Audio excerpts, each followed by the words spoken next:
If you drive to work in the morning, sitting in traffic on the Mass Pike or 93 or 95, heading towards Boston can feel like the worst commute ever.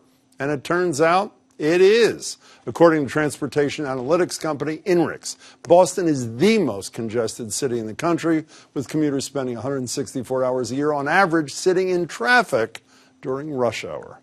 And if you take the T to work, you know that frequent delays and canceled trains can make it just as hard to get to the office on time. It's all enough to make a lot of us, 18% according to a recent MassINC poll, consider leaving the area entirely.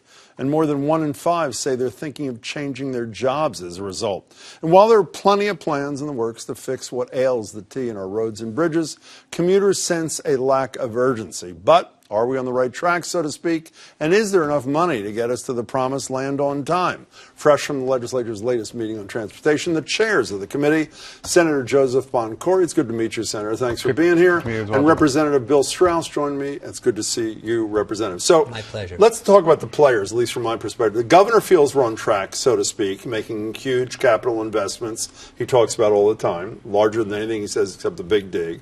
The riding or non-riding public seems to not feel that way, and the head of the Boston Chamber says essentially that there's no sense of urgency. Senator, who's right in that troika? I mean, I think there needs to be more of a sense of urgency here. I mean, the state of good repair on our transit system across the Commonwealth is failing. The numbers are staggering. 10 billion, the number was just released on the MBTA. State of good repair deficit. And that would get us to the state of good repair in how many years? The governor's number is saying, I mean, it would be till 2035 to get to the state of good repair. So it'd be 15 or 16 years even if we spent all the money he's talking about. And that's not even talking about expansion that we so desperately need to open up new neighborhoods. Who's right on those three people? Do you agree there's not a sense of urgency?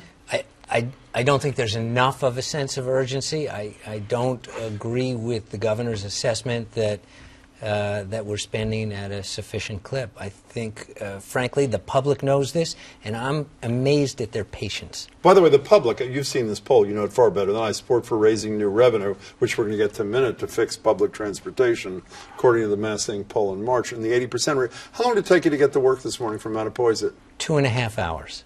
How long? 2.5 hours.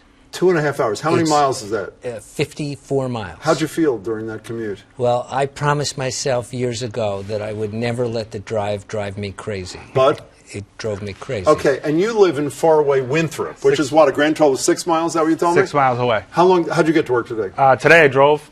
Usually take the T, right? When I do take the T, it's 20 minutes. How long did it take you to drive? 55. How'd you feel about that? You're the chair of the Transportation Committee on the Senate side. You know, I know this, and I feel, you know, what my constituents feel every day going through the Sumner Tunnel, you know, which is a complete mess. We've seen 45% volume increase in that tunnel over the last 3 years. 55 minutes to go 6 miles. Yeah.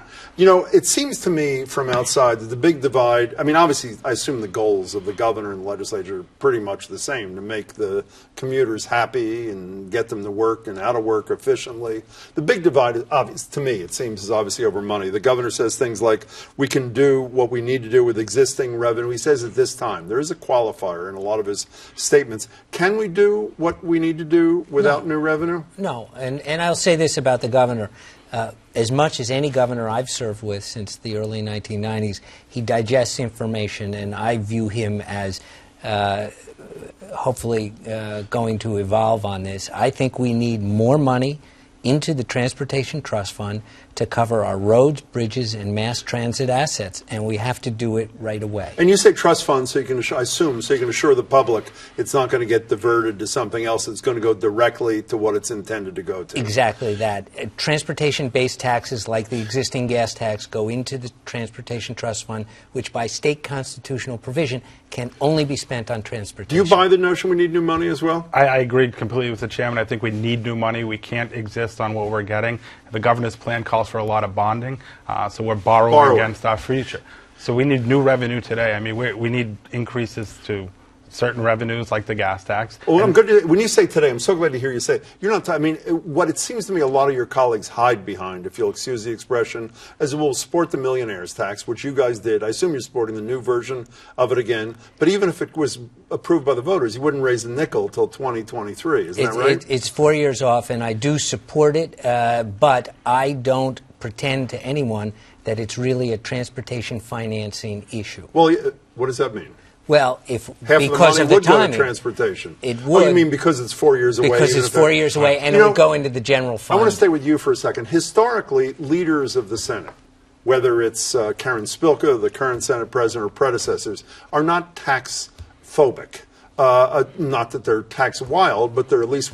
I was going to say your boss. He's not your boss. My apologies. The Speaker of the House. I'm his boss. The Speaker of the House, Robert DeLeo, has been pretty much with the governor in the last couple of years on no broad-based taxes. Is he still there, or is he evolving in the transportation fund, too? I think anyone who reads, and they should read them carefully, what the Speaker has been saying is he has been, this year, inviting the comments and inviting participation for those who want to make the case outside the State House that transportation funding needs to be increased.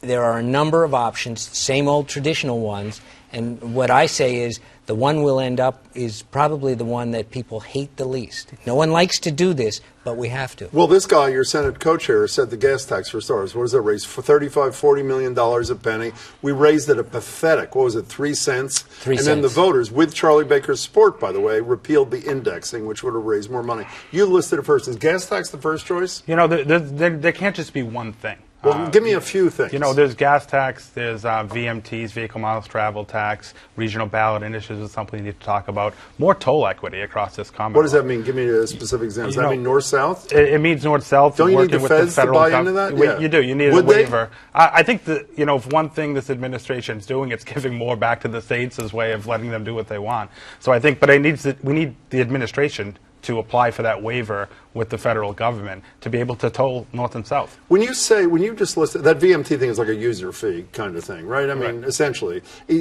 When you listed 3, does that mean the likelihood is good that you are going to do a multiple of things? You're nodding in agreement. I'll get to you in a second. Is that true? There's not one thing that got us into this transportation crisis, so we're going to need a multimodal approach to get out of this transportation And you're nodding crisis. in agreement. I'm nodding in agreement that it has to be a number of different choices, both in terms of where the money is raised from, meaning how people travel, but also to send a message that everyone is participating in this, no matter how they travel around. So you're the one that came up with whatever the public hates least. Is that what you said? Yes. What do you think the public hates least? Well, I think the one that they've understood in my view, has to be part of any package is the gas tax. And the way I read the ballot question is the voters, if they spoke with a single voice, said no automatic increases, but if the legislature makes a case, make the case and well, I think vote for it. You know, so you both said you sense a lack of urgency at the beginning of this discussion. So respectfully, what are you waiting for? I mean, it wasn't the last increase in transportation-related revenue was the gas tax in 2013, was it?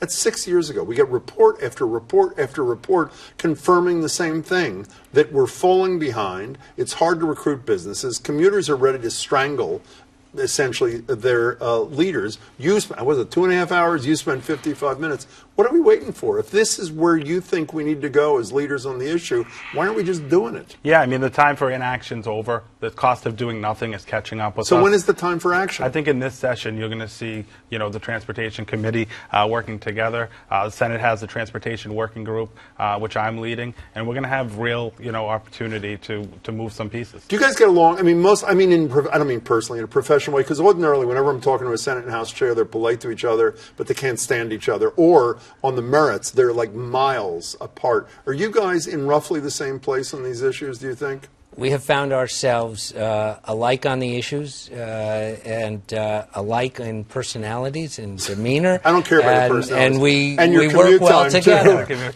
So when the governor and the mayor go to Washington and attempt during Infrastructure Week, the hope is that this president and this Democratic House will agree on a $2 trillion infrastructure package.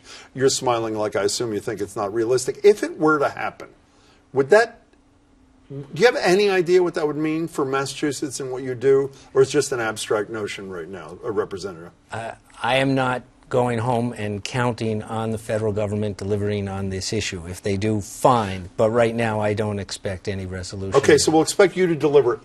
Before you leave, we have a minute left. Take 30 seconds and give the folks at home an assurance, as you say, that in this session, you and your members are going to do something serious with new money to fix what ails the public transportation system? You know, we have no option. We have to move this Commonwealth forward, to move this economy forward, and to continue to get businesses to come here. We need to ensure that people can get to work and get home from work and continue. We can build into the 21st century a transit system. Are you going to be able to override a gubernatorial veto if he decides to veto whatever you do on the revenue-raising front? In the Senate, I'm sure we will. How about in the House? Well, I think we can bring him around. How about that? Fair enough. Good to see you. Representative, thank you so much. Senator, it's a pleasure to meet you. Man. Thank you so much for your time.